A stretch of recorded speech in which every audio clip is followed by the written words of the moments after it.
cimiento se ha dado a la fe de Dios en su eterna palabra de amor.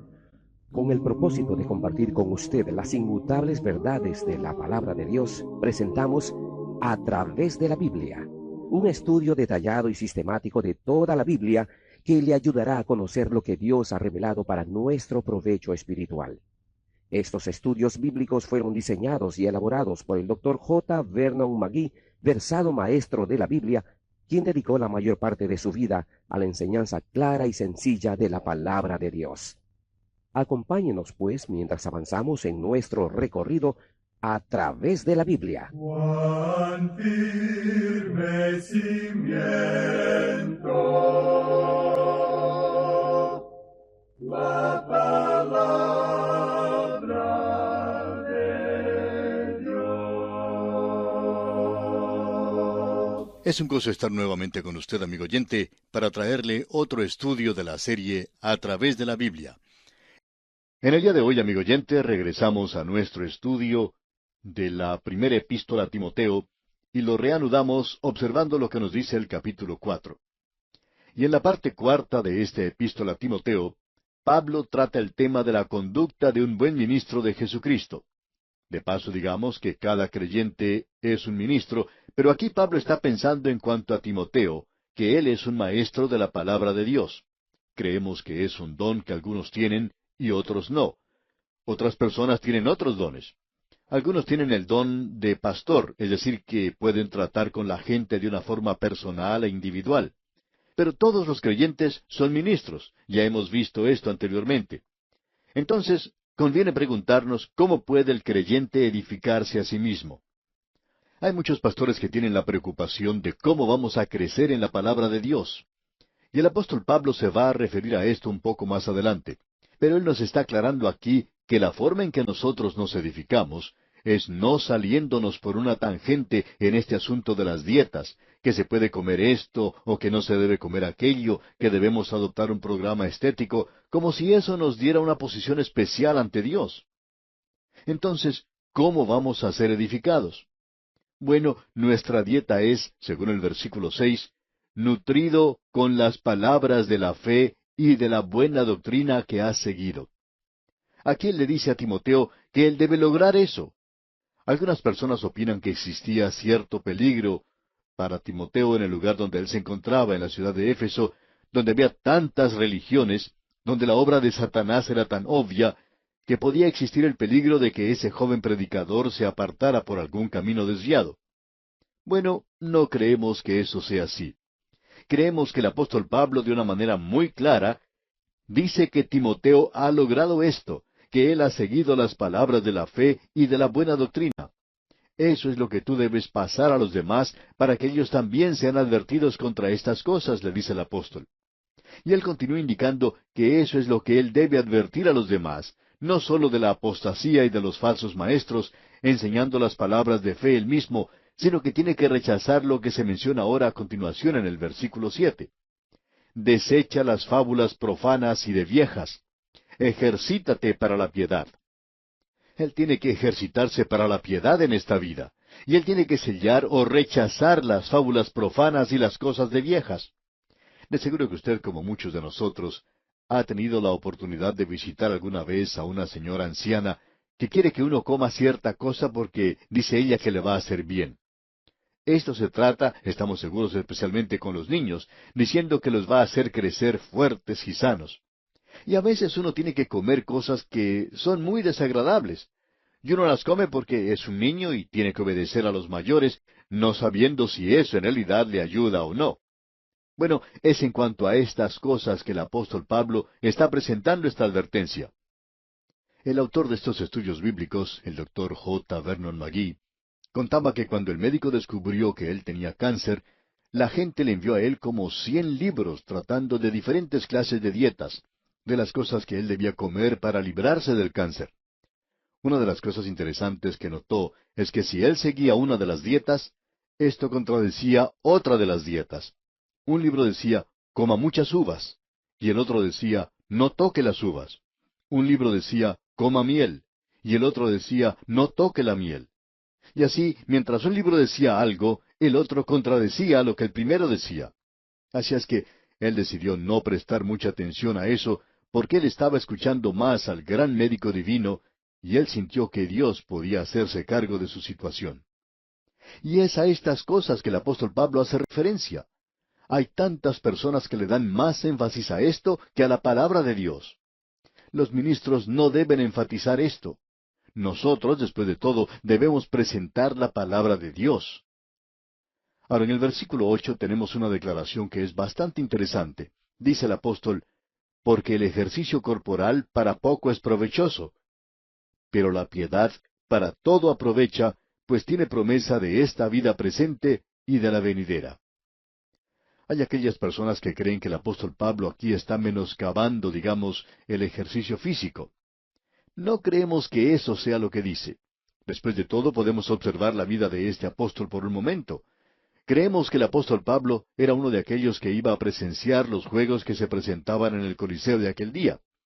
Pablo pasó varios años en Éfeso, unos 3 años, y cuando él se encontraba allí, él podía ir al gran Coliseo de la ciudad donde se llevaban a cabo los Juegos Olímpicos de su época. En ese lugar se llevaba a cabo carreras de atletismo y toda clase de deportes. Allí podían ir unas 100,000 personas, y el apóstol Pablo usa el ejemplo de una carrera de aquel día y lo compara a la vida del creyente, al andar del creyente, indicando que la vida cristiana es en realidad una carrera en sí misma. Pues bien, el apóstol Pablo sabía mucho en cuanto a esto. Creemos que él hacía ejercicios. Luego, alguien pregunta, ¿y pueden ustedes estar seguros de eso? Sí, amigo oyente, y lo podemos explicar de la siguiente manera. Cuando usted contempla las ruinas en las cuales se encuentra la ciudad de Sardis, y contempla la parte que se ha excavado del camino romano en ese lugar, y dirige su mirada al este, el apóstol Pablo caminó por ese lugar, y también puede dirigir su vista hacia el oeste. Al observar esto, usted puede imaginarse que el apóstol Pablo recorrió ese camino más de 2000 años atrás, predicando el Evangelio de Cristo, y él no lo recorrió en ómnibus o en automóvil. Él tampoco viajó a caballo o siquiera en un burriquito. Pablo caminaba por ese lugar, y hacía falta que la persona fuese bastante fuerte para recorrer las distancias que Pablo recorrió a través del Imperio Romano. Cuando él no se encontraba viajando por barco, él pasaba la mayoría del tiempo caminando. Ese era su método. Quizá no corría mucho, pero creemos que el apóstol Pablo caminó bastante, y eso es algo que se recomienda mucho hoy para mantenerse saludable. Así es que Pablo hace referencia a estos ejercicios atléticos aquí. Y los ejercicios físicos son muy populares en cualquier país. Grandes ciudades tienen estadios y coliseos donde se lleva a cabo grandes espectáculos. Muchos creyentes dan más énfasis a esto que a las cosas de Dios hoy. Hay algunos miembros de las iglesias que pasan más tiempo durante la época del verano en los estadios y en los gimnasios que en los cultos de oración. Y todo lo que el apóstol Pablo está diciendo aquí es que esto no está mal. Lo que él está diciendo es que hay que observar las cosas desde la perspectiva correcta. Dice, porque el ejercicio corporal para poco es provechoso, pero la piedad para todo aprovecha. Ahora, ¿cuál es la diferencia entre estas dos cosas en cuanto a importancia se refiere? Bueno, el ejercicio físico, el ejercicio del cuerpo, le ayuda a usted solamente en esta vida, porque más adelante usted va a recibir un cuerpo nuevo y entonces no habrá necesidad de ejercitarse. Pero la piedad, y esto, amigo oyente, nos indica algo. Escuche lo que Pablo está diciendo aquí. La piedad para todo aprovecha. Hay quienes dicen que el creyente puede regresar a Dios en términos o normas fáciles. Bueno, eso es cierto. Él puede hacer eso. Él puede regresar a Dios. También debemos decir que el creyente puede pecar. Pero, amigo oyente, una vida piadosa no solo tiene sus beneficios aquí en la tierra, sino que tendrá beneficios en la eternidad. Tenemos el ejemplo del hijo pródigo, quien perdió mucho cuando se fue a un lugar apartado de su hogar. Y cualquier creyente hoy que está viviendo una vida descuidada y no está viviendo una vida piadosa, descubrirá que aún en la eternidad él tendrá que pagar por haber actuado de esa manera. Ahora el apóstol Pablo dice que si uno hace ejercicios corporales, bueno, eso está bien. Creemos que Pablo lo hizo, como hemos mencionado. Pero él dice, un momento, amigo oyente. ¿qué me dice en cuanto a la piedad? ¿Está demostrando usted el mismo interés en cuanto a la piedad como el que demuestra en cuanto al ejercicio físico, en cuanto a los hechos o sucesos deportivos? Y usted debe recordar que lo físico termina cuando se nos acaba esta vida, pero la piedad continúa en la vida siguiente. Es muy importante que veamos esto. Luego el apóstol Pablo le da mucho énfasis a lo que dice aquí en el versículo 9. Leamos. Palabra fiel es esta y digna de ser recibida por todos. Es decir, que él dice que aquí tenemos algo en lo cual podemos poner nuestra confianza total. Uno podía confiar en esto en la época de Éfeso, en el primer siglo, como puede hacerlo ahora en el siglo XXI, y podrá confiar también en el siglo XXII si es que llegamos a esa época. Ahora, en el versículo 10 de este capítulo 4 de la primera epístola a Timoteo dice, que por esto mismo trabajamos y sufrimos oprobios, porque esperamos en el Dios viviente, que es el Salvador de todos los hombres, mayormente de los que creen. Nuevamente tenemos algo importante aquí. En primer lugar tenemos lo siguiente, que si usted se mantiene firme por Cristo, esto le va a costar algo. No hay ninguna duda en cuanto a eso. Lo siguiente que se menciona aquí, y que es muy importante para nosotros, es que el Señor Jesucristo es el Salvador de todos los hombres. En el día de hoy hay muchas discusiones y polémicas en cuanto a de qué color eran los ojos del Señor Jesucristo, por ejemplo. ¿Cuál era la apariencia física del Señor cuando estuvo aquí? ¿Era rubio o era moreno? Cierto hombre en una ocasión le dijo a su pastor, ¿sabe una cosa? He visto un cuadro terrible. Pintaron a Cristo negro. Y el pastor le respondió, bueno, ¿y por qué no? Él es el Salvador de todos los hombres. Amigo oyente, lo importante es el comprender no de qué color era su piel o el color de su cabello, ni si era alto o bajo o cuánto pesaba. Eso no es lo importante, y la Escritura nunca me informa en cuanto a esto. Aunque él fue un hombre, nunca se nos dice nada en cuanto a su descripción física. Sin embargo, amigo oyente, la Biblia nos informa que Él es el Salvador de todos los hombres. Y no importa quién sea usted, Él puede ser su Salvador. Él es el único Salvador. Pero ¿qué dice al final del versículo?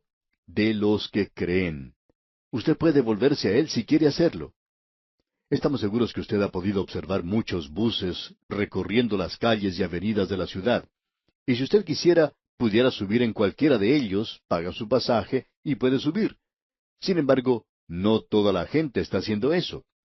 Y lo mismo podemos decir en cuanto al Señor Jesucristo. Cristo es el Salvador de todos los hombres, mayormente de los que creen. Usted, amigo oyente, tiene que creer para poder subir a ese bus. Y eso es lo importante de ver de nuestra parte. Ahora leemos en el versículo 11, esto manda y enseña. Y luego el versículo 12 dice, ninguno tenga en poco tu juventud. Habría aquellos en la iglesia que dirían, bueno, él es un jovencito solamente, no sabe mucho todavía. Y quizá fuera así, pero ninguno tenga en poco tu juventud, sino sé ejemplo de los creyentes. Ahora, ¿cómo puede uno evitar que los demás lo critiquen o digan que uno es demasiado joven? Bueno, no se porte como un joven insensato. Debemos decir las cosas claramente. Un joven estudiante de un seminario, preparándose para el pastorado, decía que a él siempre le daba temor hablar en la congregación cuando veía una persona de edad que le estaba escuchando. Un anciano pastor que le escuchó hablar así, le dijo que no se preocupara por eso, y citó este versículo de las Escrituras que tenemos ante nosotros aquí en la primera epístola a Timoteo capítulo 4 versículo 12. Y él enfatizó que uno tiene que ser un buen ejemplo para los creyentes. Eso es lo importante. No es la edad lo que es importante, sino si uno es ejemplo de los creyentes. ¿De qué manera? En palabra, conducta, amor, espíritu, fe y pureza.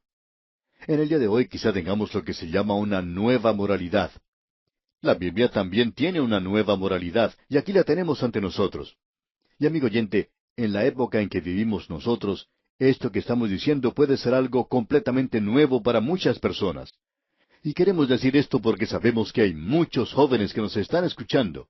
Aquí tenemos la norma de Dios. Tenemos que ser ejemplo hoy en palabra, en nuestra conversación, en nuestra conducta, en nuestro amor, en nuestro espíritu, en fe y en pureza. Luego en el versículo 13 dice el apóstol, entre tanto que voy, ocúpate en la lectura, la exhortación y la enseñanza. Llegamos aquí a algo un poco diferente en esta sección. En primer lugar, él le dice a este joven predicador, aparentemente Timoteo era un hombre joven, creemos que tendría unos 30 años. Pablo le dice que el ministro debe leer las Escrituras públicamente. ¿Con qué propósito? Para consolar y para enseñar. Dice el apóstol, entre tanto que voy, ocúpate en la lectura, o sea, lee la palabra de Dios, en la exhortación y la enseñanza. Esto es algo importante de comprender de nuestra parte hoy. La palabra de Dios se debe leer. Y creemos que la iglesia no está cumpliendo con su función principal hasta cuando llega a hacer que la gente lea la palabra de Dios. Eso es de suma importancia. Esto se puede aplicar personalmente a Timoteo. ¿Qué debe hacer el ministro hoy? ¿Cómo va a crecer el ministro? Bueno, él va a crecer por medio de la lectura y mediante la exhortación y la enseñanza. Amigo oyente, un ministro que crece también hace crecer a la iglesia, y eso es importante de notar. Una de las mejores cosas que se dijo en cuanto a Dwight Moody, aquel gran evangelista, fue dicho por uno de sus vecinos. Este hombre dijo, cada vez que el señor Moody regresa a su hogar, uno se da cuenta de cuánto él ha crecido espiritualmente. Y amigo oyente, ¿qué puede usted decir de usted mismo? ¿Ha avanzado usted un poco más del lugar donde se encontraba el año pasado? ¿Está usted creciendo en gracia y en el conocimiento de Cristo?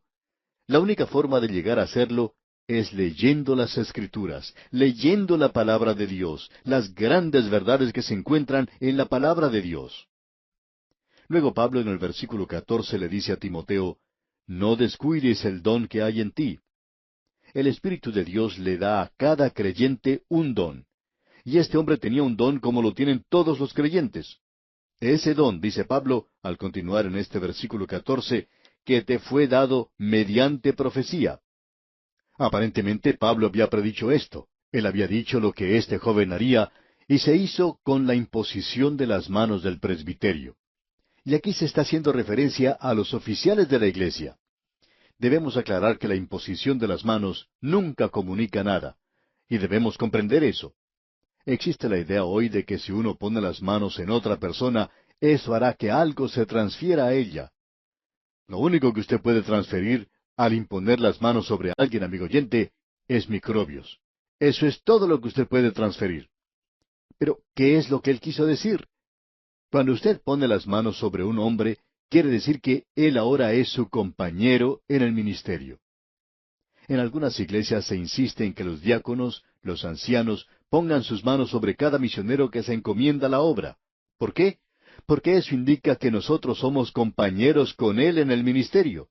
Y creemos que cada ministro que es encomendado a la obra debería tener esa imposición de las manos de aquellos que van a ser sus compañeros en esa tarea, aquellos que son los representantes en la iglesia, esos siervos obreros. Porque eso es todo lo que quiere decir, pero es algo muy importante, como usted puede apreciar. Luego Pablo, al continuar con su exhortación a Timoteo, le dice en el versículo 15, ocúpate en estas cosas, permanece en ellas. Y esto nos indica que debe ser diligente en su estudio. El ministro no tiene ninguna excusa por la cual no pueda estudiar la palabra de Dios. El creyente tampoco tiene excusa alguna para no estudiar la palabra de Dios. Y esto es importante. Estudie, medite en estas cosas. Y en la parte final de este versículo 15, Pablo reafirma, para que tu aprovechamiento sea manifiesto a todos. Esta es una de las razones por las cuales rechazamos las devociones como un sustituto para la lectura y el estudio de la palabra de Dios. Uno no puede abrir la Biblia una noche cuando ya tiene los ojos casi cerrados por el sueño, los pies están casi en la cama, y uno abre la Biblia y nunca llega a leer el capítulo. O cuando se levanta por la mañana, cuando uno está medio despierto, uno no puede hacer eso. O cuando está sentado a la mesa listo para salir a trabajar. Amigo oyente, usted no puede estudiar matemáticas o ciencia o geometría de esa manera. Y la palabra de Dios es digna de toda la atención que usted pueda darle. Usted puede descubrir que nunca podemos dedicar tanto tiempo como merece tener la palabra de Dios. Esto es importante. Y el apóstol Pablo subraya a Timoteo los puntos en los cuales debe trabajar en la parte final de este versículo 15. Ocúpate en estas cosas, permanece en ellas, para que tu aprovechamiento sea manifiesto a todos. Una de las mejores cosas que usted puede decirle a su predicador es, usted está mejorando mucho en su predicación. Esto es lo mejor que uno sí puede decirle a él. Luego, al finalizar este capítulo 4, el apóstol Pablo le hace una recomendación más a Timoteo en el versículo 16. Ten cuidado de ti mismo y de la doctrina. Persiste en ello, pues haciendo esto te salvarás a ti mismo y a los que te oyeren. Permítanos decir, amigo oyente, sin intención de ofender a nadie, que Dios tenga misericordia con aquel ministro que no está predicando la palabra de Dios. A nuestro juicio, ese es un pecado terrible. Sería mejor si él fuese un criminal que el ser un hombre que se supone debe presentar la palabra de Dios y no lo está haciendo. Y eso es lo que el apóstol Pablo nos está diciendo aquí. Y eso es lo que corresponde a la iglesia en el día de hoy. Bien, amigo oyente, vamos a detenernos aquí por hoy. Dios mediante entraremos a estudiar el capítulo 5 de esta primera epístola a Timoteo en nuestro próximo programa.